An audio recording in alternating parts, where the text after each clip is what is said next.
আসসালামু আলাইকুম। Approach academic কেয়ারে সবাইকে স্বাগতম।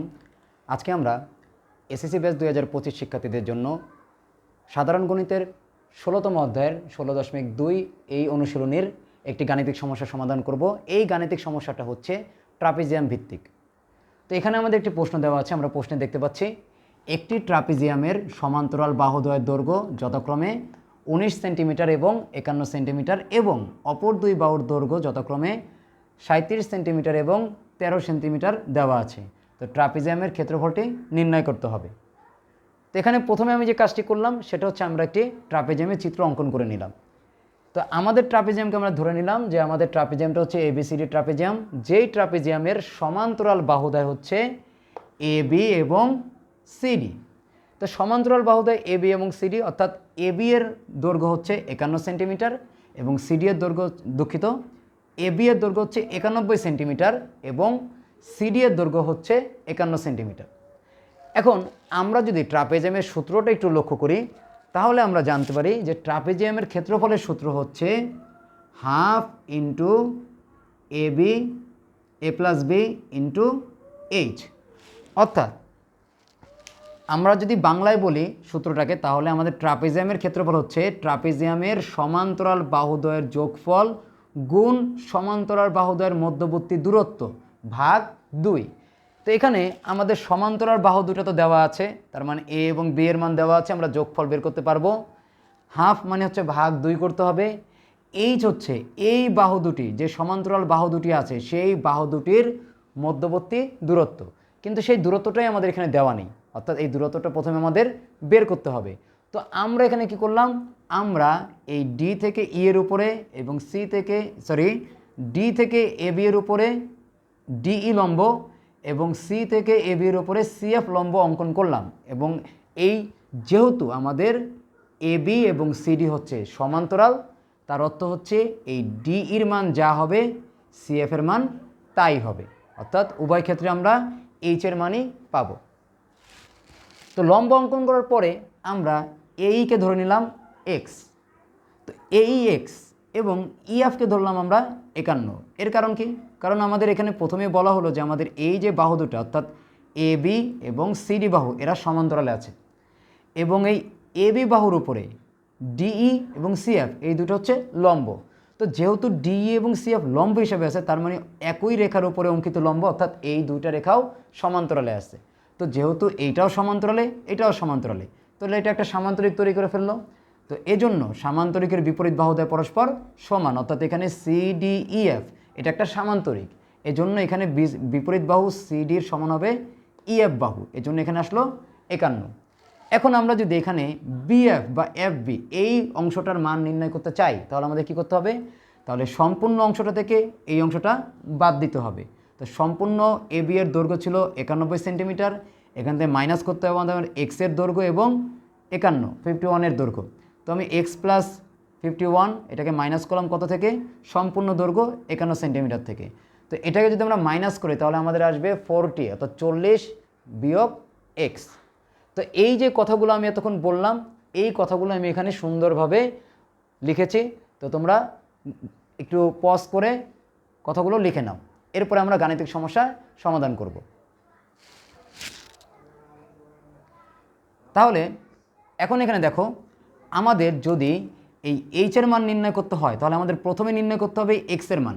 যদি আমরা এক্স এর মানের কোনো সূত্র বা কোনো সমীকরণ বা এক্স এর নির্দিষ্ট কোনো মান না পাই তাহলে আমরা এইচ এর মানটা নির্ণয় করতে পারবো না। এজন্য আমরা প্রথমে আমাদের এইখানে যে ত্রিভুজ তৈরি হলো, যে ত্রিভুজের নাম হচ্ছে এ ডি ই ত্রিভুজ, এই ত্রিভুজে আমরা পিথাগোরাসের উপপাদ্যটা ব্যবহার করব। তাহলে ত্রিভুজ এ ডি ই এ পিথাগোরাসের উপপাদ্য অনুসারে, পিথাগোরাসের উপপাদ্য অনুসারে। তো পিথাগোরাসের উপপাদ্য কি? পিথাগোরাসের উপপাদ্য হচ্ছে অতিভুজ স্কোয়ার সমান লম্ব স্কোয়ার যোগ ভূমি স্কোয়ার। আর এইখানে যেহেতু এই জায়গাটা লম্ব তৈরি হলো, তো অতিভুজ হচ্ছে এই 13 সেন্টিমিটার, তাহলে অতিভুজ স্কোয়ার সমান লম্ব স্কোয়ার যোগ ভূমি স্কোয়ার। তো এটাকে যদি আমি একটু চেঞ্জ করে লিখি তাহলে আমাদের এটা আসে x square plus x square, আর এই 13-এর স্কোয়ার হবে 169। তো এটা হচ্ছে আমাদের 1 নং সমীকরণ। এখন আমাদের সেমভাবে আর একটা ত্রিভুজ উৎপন্ন হয়েছে, সমকোণী ত্রিভুজ, এইখানে যেই ত্রিভুজের নাম হচ্ছে CBCF। তো আমরা এই BCF ত্রিভুজেও একইভাবে পিথাগোরাসের উপপাদ্য ব্যবহার করব। তাহলে ত্রিভুজ BCF এ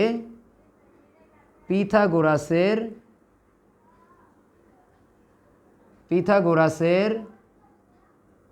উপপাদ্য অনুসারে,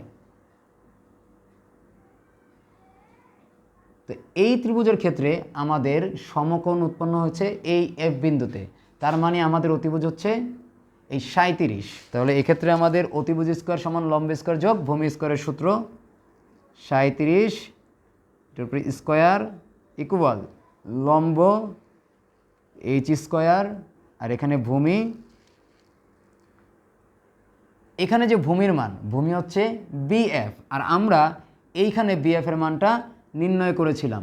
BF হচ্ছে 40 বিয়োগ x, যেটা আমরা এইখান থেকে নির্ণয় করেছিলাম।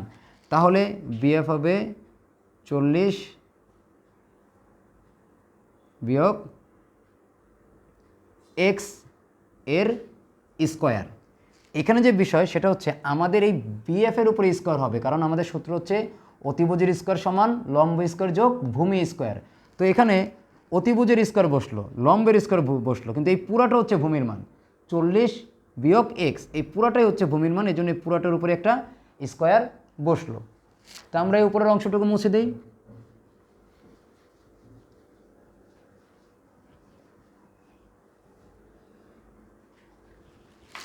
এখন এইখানে আমাদের a মাইনাস b হোল স্কোয়ারের সূত্র ব্যবহার হবে, আর আমাদের 37-এর স্কোয়ার, ক্যালকুলেটর 37-এর স্কোয়ার যদি আমরা করি তাহলে আসে আমাদের 1369।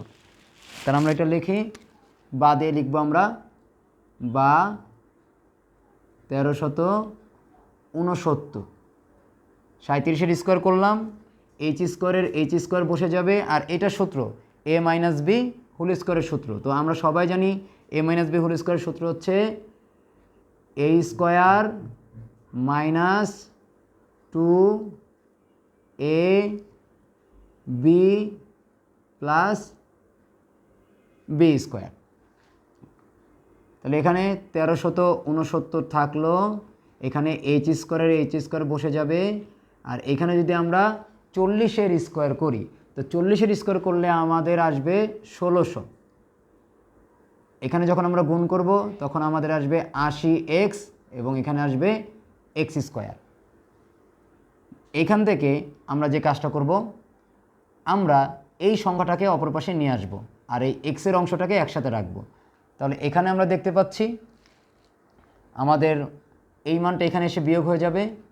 তাহলে 1369 বিয়োগ 1600, এখানে থাকে x square H square plus x square minus 80x। এখন এখানে যদি আমরা মাইনাস করি, 1369 মাইনাস 1600 করলে আসে মাইনাস 231। তো আমাদের এখানে আসবে মাইনাস 231। এখানে আমাদের এই যে x square H square plus x square, এর আমরা একটা মান কিন্তু 1 নং সমীকরণ হতে পাই। তাহলে এই 1 নং সমীকরণের মানটা আমরা এখন এখানে বসিয়ে দেবো। তো এটার মান কত? 169। আর এখানে মাইনাস 80x, এটা এখানে থাকবে।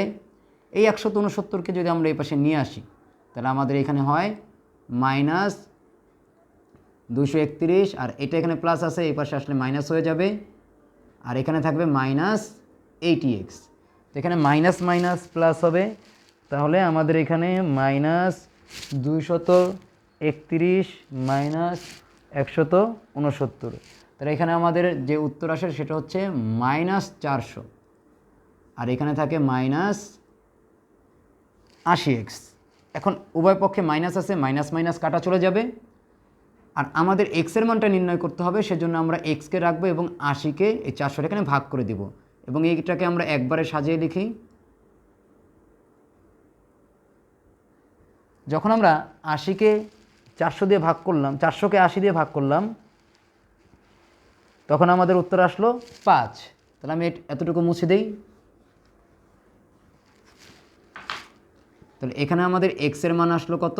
এক্সের মান আসলো 5, অর্থাৎ এক্স সমান 5 সেন্টিমিটার। তাহলে এক্স সমান যদি 5 হয়, তাহলে এই এক্সের মানকে আমরা আবার 1 নং সমীকরণে বসাতে পারি। তাহলে এক্সের মান 1 নংয়ে বসিয়ে 1 নং সমীকরণে কী ছিল? এইচ স্কোয়ার, আমাদের এই এইচের মানটা লাগবে, প্লাস এক্স স্কোয়ার ইকুয়াল 169, বা এখানে এইচ রাখলাম, এক্সের মান কত? 5, তাহলে 5-এর স্কোয়ার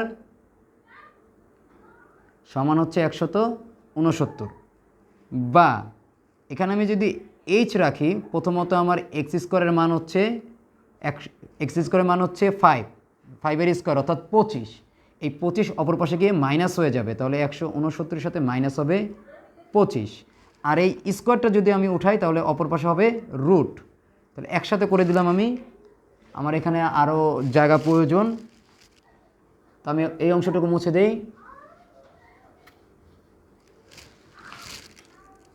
তাহলে এখানে আমরা পাবো কত?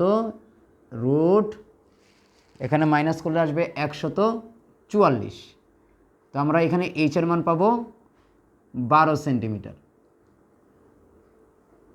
তাহলে আমরা দেখলাম প্রথমেই যে আমাদের সমান্তরাল বাহুদ্বয়ের দৈর্ঘ্য দেওয়া ছিল, কিন্তু তাদের মধ্যবর্তী যে দূরত্ব, সেই দূরত্ব অর্থাৎ এইচের মান দেওয়া ছিল না। এখন আমরা এইচের মান বের করে ফেললাম। এখন আমরা সরাসরি ট্রাপিজিয়ামের সূত্রটা ব্যবহার করে ক্ষেত্রফলটা নির্ণয় করতে পারবো। সুতরাং ABCD ট্রাপিজিয়ামের ক্ষেত্রফল,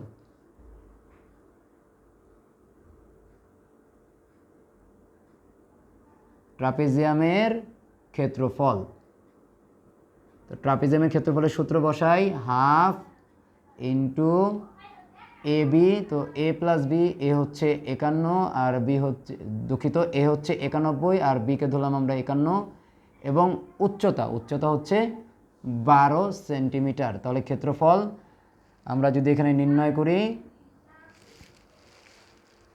91 যোগ 51 গুণ 12, 1704/2 বর্গ সেন্টিমিটার। তাহলে 1704কে 2 দিয়ে ভাগ করলে আসে 852 বর্গ সেন্টিমিটার। তাহলে এই হচ্ছে আমাদের ট্রাপিজিয়ামের ক্ষেত্রফল।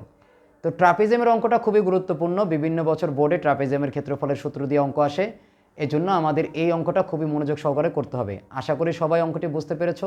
যদি তোমাদের কোনো সমস্যা থাকে অঙ্ক বোঝায়, তাহলে অবশ্যই আমাদেরকে কমেন্ট করে জানাবে। আর যদি আমাদের ক্লাস ভালো লেগে থাকে তাহলে অবশ্যই আমাদেরকে ফেসবুক পেজে লাইক এবং ফলো দিয়ে রাখবে এবং আমাদের ইউটিউব চ্যানেলটিকে সাবস্ক্রাইব করে রাখবে। ধন্যবাদ সবাইকে, আবার দেখা হবে পরবর্তী নেক্সট কোনো ভিডিওতে। ধন্যবাদ, আসসালামু আলাইকুম।